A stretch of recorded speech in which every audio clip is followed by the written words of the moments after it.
رات کے 12 بج رہے تھے۔ میرا دل بہت پریشان تھا۔ نہیں معلوم ایک عجیب سی بے چینی میرے دل کو مسلسل پریشان کیے ہوئے تھی۔ تبھی میں نے دل کی بے چینی دور کرنے کا سوچا اور میں ٹھنڈی ہوا کھانے کے لیے صحن کی طرف جانے لگی۔ صحن کی طرف جاتے ہوئے کمرے میں عجیب سی خسر پسر کی آوازیں سنائی دینے لگی۔ یہ آواز بڑے چچا کے کمرے سے آ رہی تھی، جو کہ چچی سے کہہ رہے تھے، دیکھو رابعہ، میں نے اور چھوٹے نے سب انتظام کر لیا ہے۔ امید ہے کل اس منگنی کی تاریخ ڈیسائیڈ ہو جائے گی، اس کے بعد ساری جائیداد، ساری دولت ہماری، عیش کریں گے عیش۔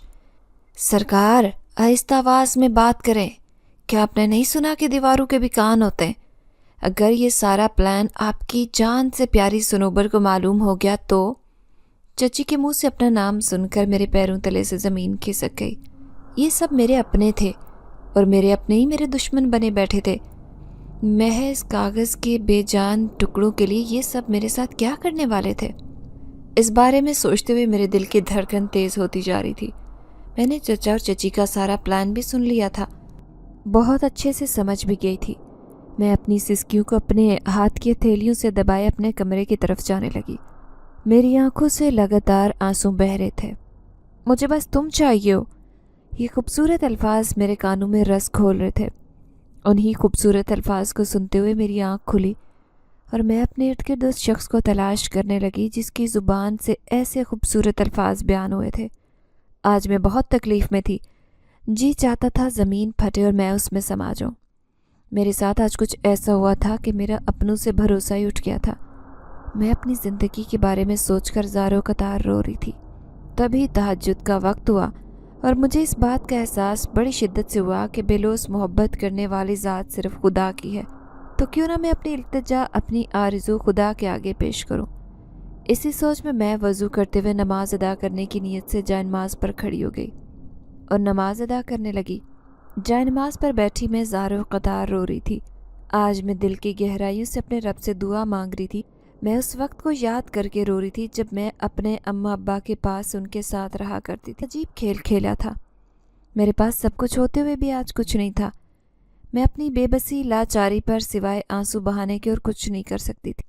میں زاروں قطار جائے نماز پر بیٹھی اس لیے رو رہی تھی کہ آج بھی قسمت میرے حق میں جو فیصلہ کر رہی تھی وہ فیصلہ مجھے کسی صورت ٹھیک نظر نہیں آ رہا تھا۔ میرے اپنے ہی میرے دشمن بنے بیٹھے تھے۔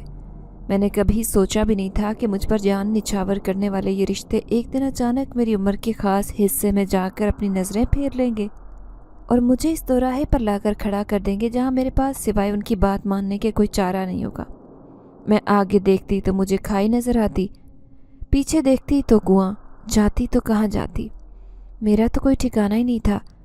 میں اپنی زندگی سے تنگ آ چکی تھی۔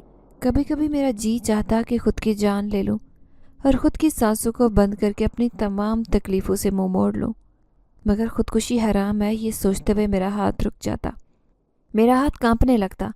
میں کیا کرتی؟ جان بھی نہیں دے سکتی تھی۔ میرے لیے زندگی کو مشکل بنا دیا گیا تھا۔ میں جہاں قدم رکھتی مجھے اپنے راستے تنگ دکھائی دیتے۔ ایسے لگتا جیسے میری یہ زندگی صرف میرے لیے کبھی نہ ختم ہونے والا ایک امتحان ہے اور میرے اپنے ہی مجھے زندگی کے ہر قدم پر امتحان میں گرانے کی کوشش کر رہے ہیں۔ کبھی کبھی میں سوچتی کہ میں کیوں ہوں، میرا دنیا میں رہنے کا مقصد کیا ہے؟ تب مجھے اپنے پیچھے کھڑے ہر اس انسان کا مقصد دکھائی دینے لگتا جو میرے ساتھ جڑا ہوتا۔ ہر کوئی میری جائیداد کی طاق میں تھا، سب کو مجھ سے نہیں میری دولت سے محبت تھی، اور میں پگلی ساری زندگی یہی سوچتی رہی کہ یہ میرے اپنے ہیں، مجھ سے محبت کرتے، مجھ پر ہر وقت جان نچھاور کرتے دکھائی دینے والے سب رشتے کھوکھلے تھے۔ میرا اپنا کوئی نہیں تھا، میں اس دنیا میں بالکل تنہا تھی۔ یہی سوچتے ہوئے میں جائے نماز پر سجدے میں سر رکھے مسلسل رو رہی تھی۔ میرے آنسو لگاتار آنکھوں سے بہہ رہے تھے جو کہ رکنے کا نام ہی نہیں لے رہے تھے۔ مجھے اپنی زندگی سے کوئی گلہ نہیں تھا۔ گلہ تھا تو صرف اتنا کہ مجھے اتنا امیر بنایا ہی کیوں۔ امیر ہونا میرے لیے کسی عذاب سے کم نہیں تھا۔ لوگوں کے لیے اچھی زندگی اور بے شمار سہولیات کا باعث بنتی ہے، مگر میرے لیے یہ امیری میری دشمن بنی بیٹھی تھی۔ ہر کوئی مجھے ختم کرنے پر تلا تھا۔ اب زندگی اور موت تو خدا کے ہاتھ میں تھی، مار تو کوئی مجھے سکتا نہیں تھا جب تک میرے رب کا حکم نہ ہوتا۔